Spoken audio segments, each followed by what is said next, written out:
আপনি যখন কঠিন বিপদে আছেন, আপনি বুঝাতে চাচ্ছেন মানুষকে যে আপনি কত টেনশনে আছেন, কত কষ্টের মধ্যে আছেন, কত বিপদে আছেন, কিন্তু মানুষের তো এটা বুঝার ক্ষমতা নাই যে আপনি কত কষ্টে আছেন, আপনি কত বিপদে আছেন, কত টেনশনে আছেন।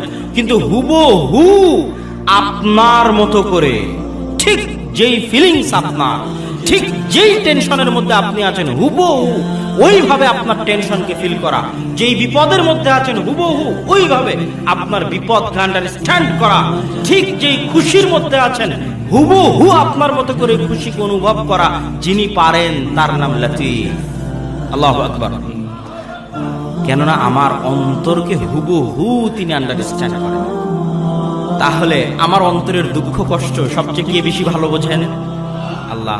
তাহলে আমার অন্তরের দুঃখ কষ্ট সবচেয়ে কাকে বলে বেশি মজা পাওয়া যাবে? আল্লাহকে। আর মানুষের কাছে বলতে গেলে ছোট হতে হবে, আত্মসম্মান